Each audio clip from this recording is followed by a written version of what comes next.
Anaxa, su almacén de fontanería, riego, baños y piscinas en la Axarquía, patrocina este programa.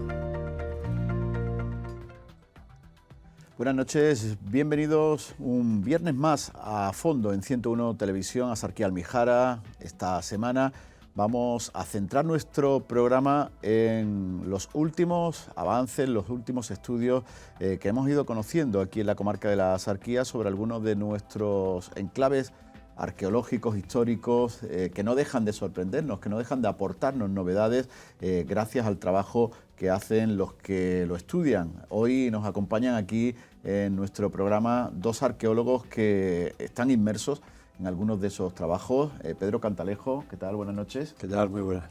Y Emilio Martín Córdoba, ¿qué tal? Muy buenas. Buenas noches, ¿qué tal? Bueno, pues en las últimas semanas, meses, hemos ido conociendo algunas novedades relacionadas con algunos de esos yacimientos. Por ejemplo, en la Cueva de la Victoria, en el complejo del Cantal, hace unos días se conoció la publicación de un estudio del que lo que más ha sonado, quizás la parte más llamativa, y era la afición gastronómica de nuestros antepasados, pero que seguro que va a dar mucho más de sí y del que queremos hablar con Pedro Cantalejo. Pedro, además de que comían marisco nuestros antepasados, que ya, bueno, estando donde estaban, lo podíamos intuir, ¿no? Este estudio supongo que nos va a aportar mucho más, ¿no? Bueno, lo primero que este estudio aporta a la visión general del Paleolítico, de la vida, del modo de vida del Paleolítico, es que siempre se ha hablado del hombre cazador, de los humanos que se agrupaban en torno a un emplazamiento con el objetivo de la caza, de la recolección de alimentos y de frutos del campo silvestre. Pero en muy pocas ocasiones se ha mencionado que también éramos pescadores hace miles de años. Es porque había muy poca información científica al respecto, porque todo el mundo, como usted ha dicho, intuía, lógicamente, que viviendo en un entorno prácticamente litoral, como ocurre en las cuevas de Nerja, en las cuevas de Rincón, pues evidentemente había una vinculación lógica de los recursos marinos. Pero hasta ahora no lo habíamos demostrado con plena seguridad y dentro de un ámbito arqueológico y digamos cronológico muy bien centrado en la época de máximo frío, es decir, en la época en donde en el resto de Europa se está viviendo un clima insoportable y la fauna llega a sustituir la fauna fría a la fauna del mundo templado, donde el reno empieza a verse no solamente como alimento, sino como imagen figurativa en algunas cuevas del norte. Pues aquí seguíamos con los animales normales y disfrutando de una enorme proyección hacia el mar que tuvimos. Eran los primeros pasos de la Costa del Sol. Claro, efectivamente, ¿no? De hecho, si uno tiene que decir claramente que la composición de la alimentación durante el Magdaleniense, en un tiempo, por ejemplo, que yo voy a fijar en torno a 15.000 años, ¿no? Para no liar mucho a las personas, hace 15.000 años, pues en la dieta alimenticia de los malagueños, de toda la bahía de Málaga y de todo este hinterland costero que llega desde Nerja hasta las zonas de Manilva, yo creo que si decimos que se comían pescados primero como el sargo, la dorada o la breca, que son tres pescados que necesitan ser capturados con arpones, o sea, o con anzuelo, pero no que uno llega y dice, esto me lo como yo porque está aquí en la orillita, no, son son piezas grandes, de un tamaño relativamente grande, que hay que pescarlo en las orillas, en el rebalaje e inmediatamente en ese espacio, ¿no? Pero es que después vemos cómo en la propia cavidad se han conservado miles de restos de conchas de moluscos. Y esos moluscos son conchas finas, berberecho, la almeja común, la coquina, y todo eso se ha comido en esta época. Y además conservamos también algunos huesos de mamíferos marinos, que claro quedarían varados en las playas, como ocurre de vez en cuando. Ahora mismo pasa 2 o 3 veces a lo largo del año, pero estamos seguros que entonces pasaría algo más frecuentemente, y entonces también tenemos restos de delfín y de ballena. de haber capturado esos mamíferos para comer. Y de la tierra, es decir, del terreno, digamos, superficial, el animal más comido por las personas de hace 15.000 años de la Costa del Sol fue el conejo. En cualquier caso, esos estudios que se están haciendo sobre la prehistoria en ese conjunto de cuevas está permitiendo avanzar en algunas cuestiones importantes para conocer cómo era esa sociedad, ojo, en un periodo muy amplio de nuestra prehistoria. Sí, porque en las cuevas atesoramos una serie de sedimentos, pero también hay una colección gráfica espectacular, tanto en la cueva de Nerjas como en las dos cuevas de Rincón de la Victoria.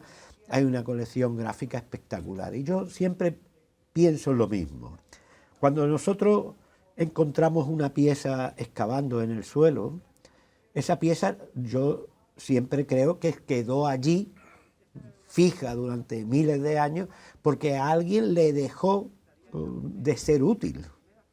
Y por las razones que sea, se la olvidó o la tiró directamente en el contexto de la vida cotidiana que esas personas hacían en torno a los fuegos y en torno al calor y al hábitat, al refugio nocturno y demás. Pero cuando yo veo en estas cuevas de Rincón, que ahora estamos muy empeñados en estudiar en paralelos con las cuevas de Nerja por parte del equipo que dirige Luis Efrén Fernández, ¿no? Pues cuando yo veo un dibujo hecho en la pared, yo ya me tengo que plantear que ese dibujo sí está hecho para nosotros, porque está hecho con un pigmento indeleble, que es el óxido de hierro, está hecho con un afán de superar la barrera del tiempo y está hecho sencillamente para que otra persona lo vea, a lo mejor pensando en mañana o pensando en 40.000 años después, que es lo que nos está pasando a nosotros en este momento en las cuevas del Cantal, ¿no?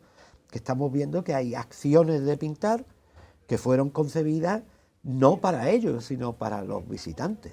Se va a seguir avanzando en esas publicaciones sí. Y en el resultado de esos estudios. Ahora tenemos 3 proyectos de investigación, 2 de ellos a nivel nacional y 1 a nivel internacional, en las 3 grandes campos que hemos podido, vamos a decirlo así, desglosar de todo lo que hay que hacer en las cuevas de Rincón. Uno es seguir con el estudio arqueológico, ese que ha dado estos resultados ahora recientes que se han publicado en la revista Plus One. Tenemos abierta otra investigación sobre la conservación del arte, es decir, cómo se hizo ese arte y por qué ha llegado a nosotros. No hay un arte, hay muchos artes sumados, es decir, hay como si dijéramos un auténtico museo donde se han ido acumulando dentro de la cueva información gráfica durante muchas generaciones distintas. Y por último estamos dentro de un proyecto internacional de dataciones del arte, que eso por ahora es muy caro y forma parte de un proyecto internacional en el que las cuevas de Málaga son una de las prioridades, porque ya en la cueva de Ardaleos tuvimos fechas de hasta 65.000 años de antigüedad, colocándonos entre las cuevas más antiguas del mundo. En el caso de la Cueva de la Victoria, con los datos que tenemos ahora mismo, ¿hasta dónde podríamos llegar? En torno a 65.000-70.000 años. Estamos trabajando, en este momento, con para que no tengamos los mismos problemas que tuvimos en Ardales, que hicimos primero unas dataciones con un solo laboratorio, y cuando salieron esas fechas, todo el mundo, lógicamente, unos aceptaron, pero otros dijeron, ¡oh, eso es demasiado! Hemos roto el techo ahí de los artistas, de las primeras culturas humanas y demás. Y entonces tuvimos que repetir fechas con otros laboratorios que han dado lo mismo. Pues en La Victoria se está haciendo con 2 laboratorios a la vez internacionales, es decir, que yo creo que vamos a conseguir en esta ocasión fijar muy bien cuándo y por qué pudimos decir claramente a nivel internacional que Málaga estuvo en el origen de la cultura europea. Estamos viendo, Pedro, de fondo imágenes de las visitas que ya se pueden hacer a la Cueva de la Victoria. Esa es quizás siempre uno de los grandes debates en la protección y en la conservación del patrimonio, cómo compaginar esa protección con el uso turístico de estos espacios. En el caso de la Cueva de la Victoria se ha hecho una apuesta bastante prudente, ¿no? Sí. Bueno, yo es que pienso que no podemos olvidarnos que ya estamos en el siglo XXI Que es que si lo vemos con parámetros del siglo XX, como muchas veces ocurre, incluso en la administración, cuando no se cambian las legislaciones de protección o no se avanza en las legislaciones de la investigación, podemos encontrarnos con problemas muy graves. Por ejemplo, antes se intuía cuando una cueva podía estar mejor o peor conservada cuando aparecía el mal verde, que es el fruto de la iluminación de una cavidad. Pero hoy en día es que tenemos aparatos que detectan el mal muchísimo antes, sensores que detectan nuestra incidencia, digamos, no positiva en una cueva, lo detectan desde que entramos, y tenemos esos parámetros recogidos por esos sensores, nos ayudan muchísimo. La cueva tiene un microclima que se altera de forma muy fácil. Sí, por eso también es importante saber cuánto tarda la cueva, es lo más importante, cuánto tarda la cueva en olvidarse de nosotros. Eso es lo más importante. La pandemia nos ha permitido de alguna manera también certificar, ¿no? Esos momentos, digo, porque se han reducido las visitas a esos espacios. No, nosotros no hemos, por ejemplo, en Ardales no se tocaron las visitas, no se toca desde hace 32 años, y en Rincón estaban ya las visitas programadas como se iban a hacer, que son 30 personas diarias, los viernes, sábado y domingo, en una visita a las 10 de la mañana 10, a las 12:30 de mediodía 10 y a las 4 de la tarde los últimos 10. Y eso estaba ya programado desde hace al menos 9 años. Es decir, se ha tardado 9 años, y lo digo con absoluta claridad, en que las administraciones, las distintas administraciones, se den cuenta que pueden utilizar la Cueva de la Victoria como un magnífico recurso cultural, no un recurso turístico, aunque conviva con un recurso turístico a 100 metros. Pero que se puede meter dentro de lo que nosotros denominamos el turismo científico, que es un turismo minoritario, pero no minoritario porque hay muy pocas personas interesadas, sino porque se mueven de una manera totalmente escalonada a lo largo del año. Sí, el turismo minoritario no coincide, el turismo científico no coincide con el turismo de masa, porque rehúye el turismo de masa. Cuanto más personas haya en una población asentada por cuestiones turísticas, menos conveniente es el que van a venir los turistas científicos, los turistas que quieren ver algo único, un valor universal único, un algo singularísimo, que es lo que nosotros tenemos en nuestros municipios, en este caso en las dos grandes cavidades, tanto en Nerja como en las otras dos cuevas de Rincón, ¿no? Bueno, pues si le parece vamos a avanzar bastante en el tiempo y nos vamos a ir de la prehistoria a la Edad Media y nos vamos a situar Protohistoria, Edad Media. En la Alcazaba de Vélez Málaga, la fortaleza. Emilio, digo Edad Media porque ahí más o menos nos situábamos antes, pero sí, los trabajos, los avances que se han ido realizando, y recientemente además también se ha permitido con esa última limpieza y restauración que se ha hecho descubrir, incluso avanzar un poco más en lo que se sabía. La fortaleza sigue aportándonos información que quizás no teníamos tan clara, ¿no? Pues sí, bueno, la fortaleza, el tema que lamentablemente el ejemplo, uno de los grandes ejemplos españoles de la inoperancia administrativa, porque a finales del siglo XIX ese castillo, que se conservaba estupendamente, se vendió como una cantera de cal. Y al venderse como una cantera de cal, pues resulta que sobraban muros históricos y que iban buscando la caliza donde se sustentaba justamente el poblamiento histórico que había tenido la Alcazaba. Antes de que siga, voy a hacer una precisión geográfica. Y es que estábamos hablando de Rincón de la Victoria, de la Cueva de la Victoria, y nos hemos ido a la Alcazaba, a la fortaleza de Vélez Málaga. Digo porque nosotros hemos viajado rápido, pero para que nadie se nos pierda, ¿no? Y entonces nosotros teníamos dos preocupaciones.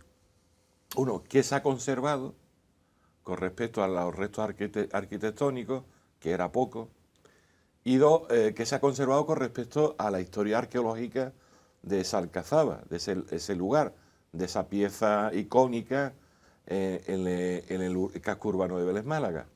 Entonces generamos a partir de 2012 un proyecto mucho más ambicioso de diagnosis en el que hicimos más de 33 cortes arqueológicos para ver justamente zonas que se conservaban y son donde habían sido arrasadas.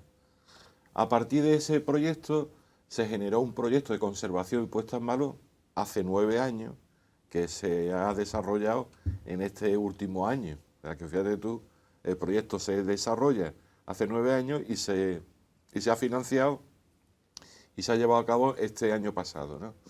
Y hemos tenido 2 intervenciones: la conservación de estructuras murarias de época medieval, empezando por los muros que se han conservado de época taifa, unos muros que hay en la zona de entrada, y después los restos que se ha ido más, que son más vistosos, que son Q y otras murallas, que corresponden a la época nazarí. Pero ¿qué ocurre? Que no se ha hecho todo lo que se tiene que haber hecho. Ahí faltan poner pasarelas, panel informativo, pasarelas para que la gente no invada las estructuras murallas, porque se pueden ir andando por todas las murallas y generar justamente un agente erosivo por parte del propio público. Y a nivel científico, por ejemplo, pues hemos descubierto zonas intactas en las que en donde estaba el muro de la época taifa, uno de los muros que se levanta es proceso y nuevo en ese momento, había conservado internamente una zona arqueológica intacta que nos ha permitido ver en ese punto, hay otros más puntos, porque esto es como un queso gruyère, ¿no? Las zonas arqueológicas son pocas y están dispersas, que arranca del Carcolítico pleno y está llegando en la ocupación prehistórica y protohistórica hasta los momentos propios de la colonización fenicia. Eso ha sido impactante, ¿no? Que ahora lo estamos trabajando con los distintos compañeros de las distintas televisiones, que es Antonio Batanero y Paco Melero, para que salga en Mañanaque. Esa es la muralla, la que estamos viendo ahora mismo en la pantalla detrás nuestra, es justamente esa zona la más interesante arqueológicamente.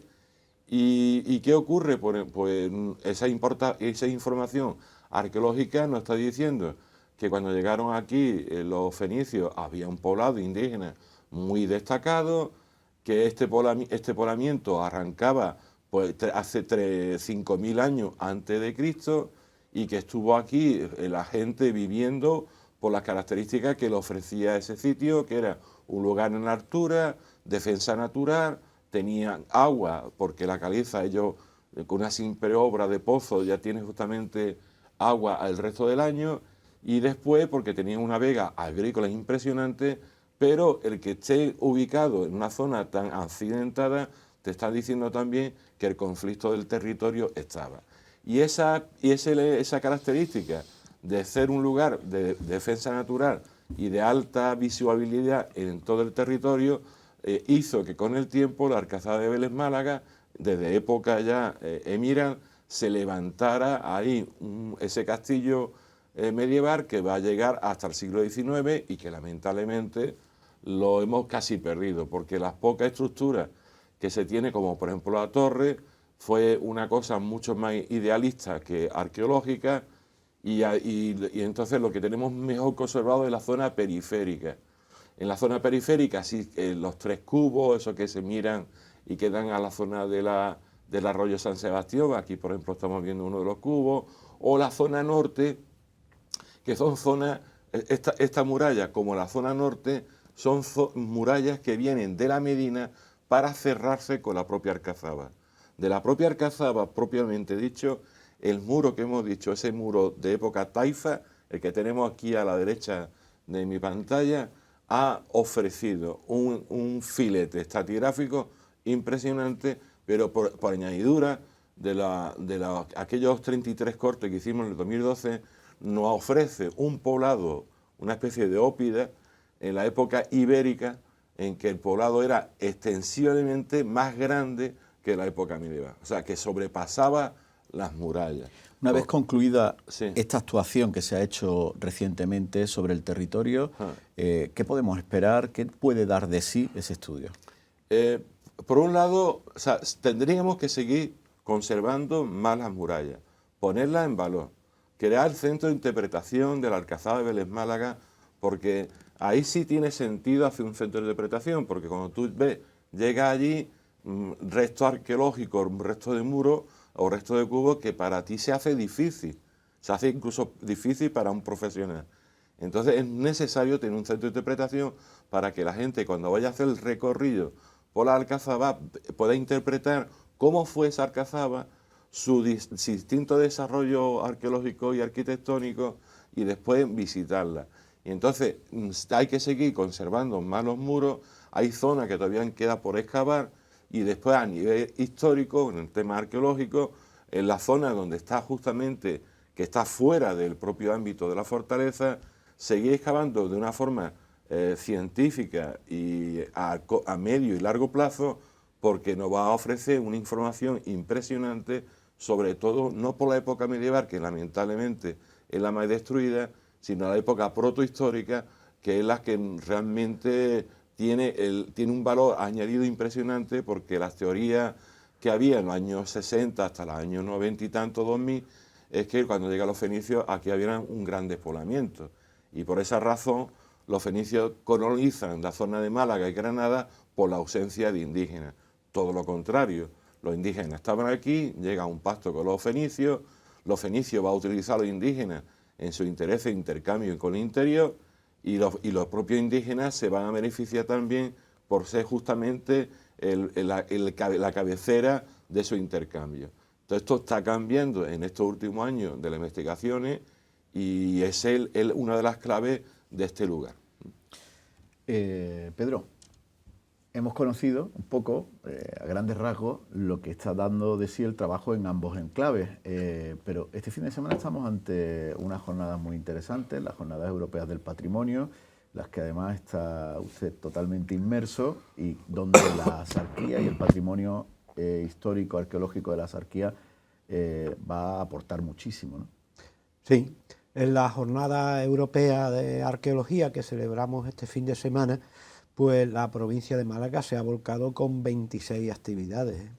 26 actividades que se desarrollan en 26 lugares patrimoniales y arqueológicos muy concretos, y en este caso en la Axarquía creo que ha habido un abanico de lugares que me parece magnífico como ruta, es decir, como para hacer una ruta, porque están las dos cuevas prehistóricas, las cuevas, bueno, son tres, pero vamos, yo siempre digo las cuevas del Cantal y la cueva de Nerja, que son dos grandes enclaves desde el Paleolítico hasta final de la prehistoria.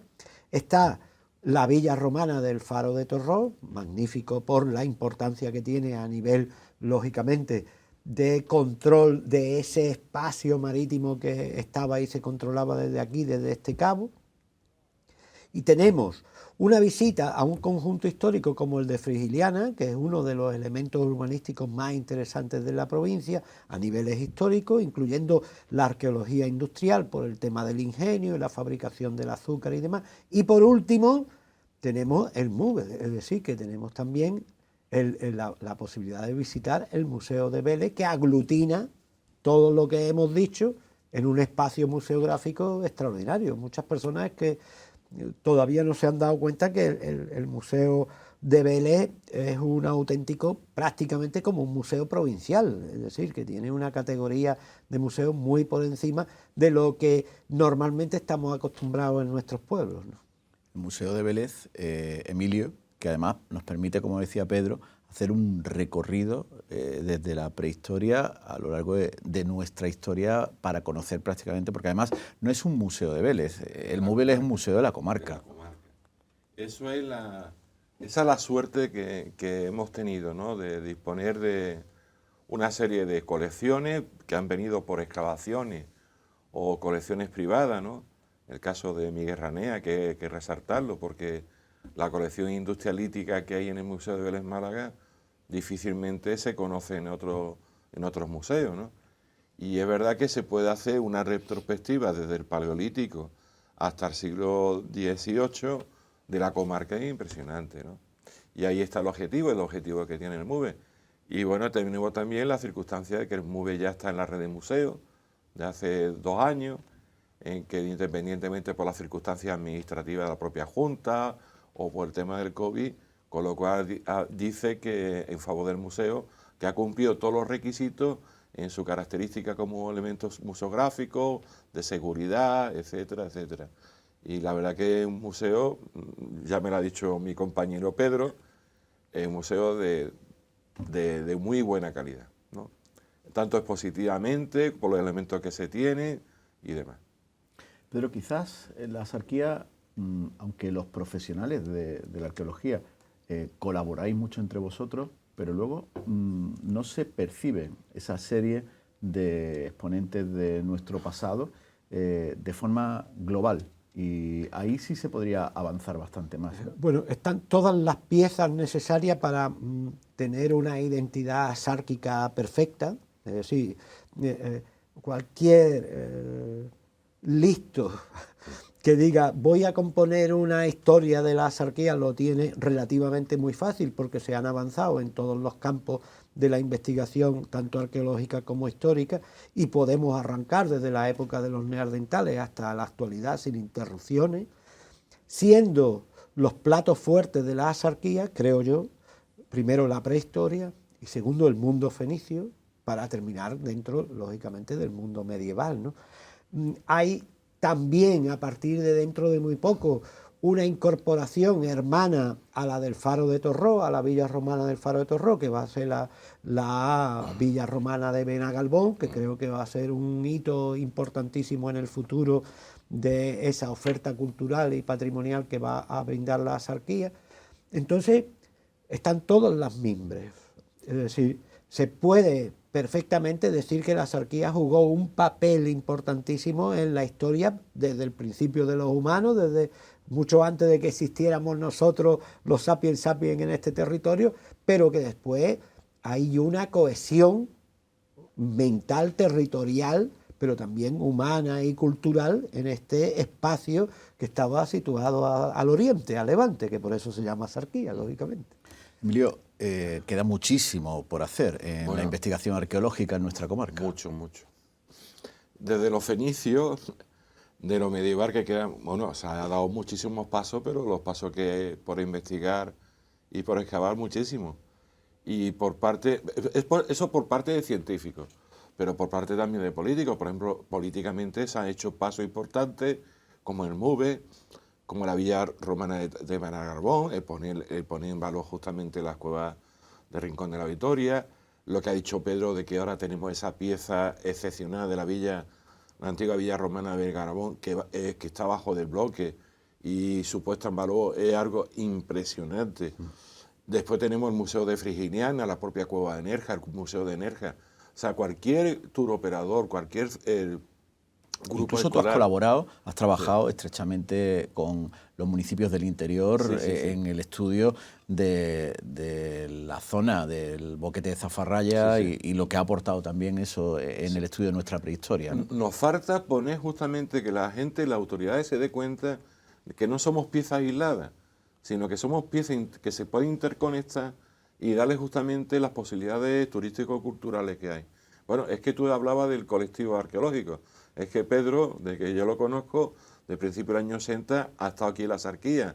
Como Pepe Ramos o yo, por Pedro, no hemos ido a Ardales. O sea, hay un colectivo que se interrelaciona y nos intercomunicamos y nos apoyamos.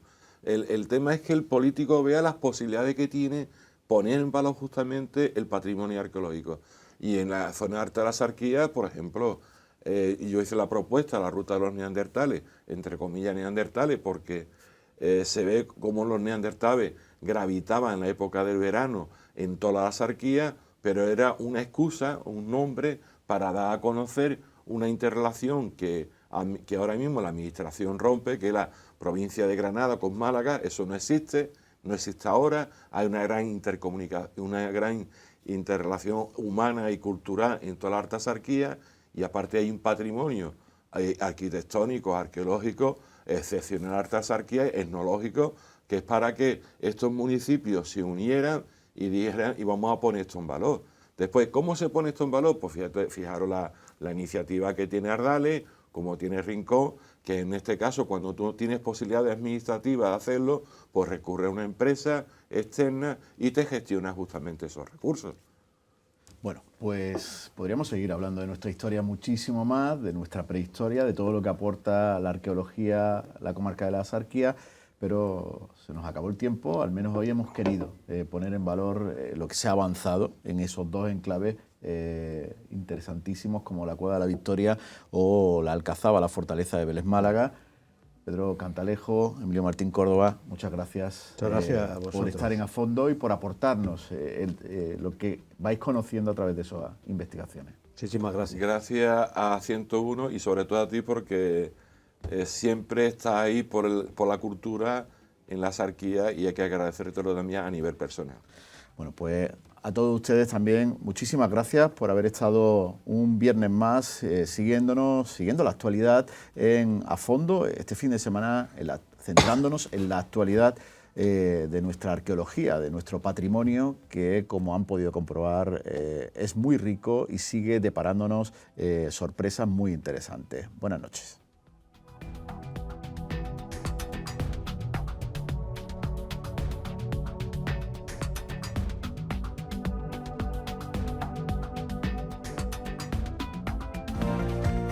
Sanaxa, su almacén de fontanería, riego, baños y piscinas en la Axarquía, patrocina este programa.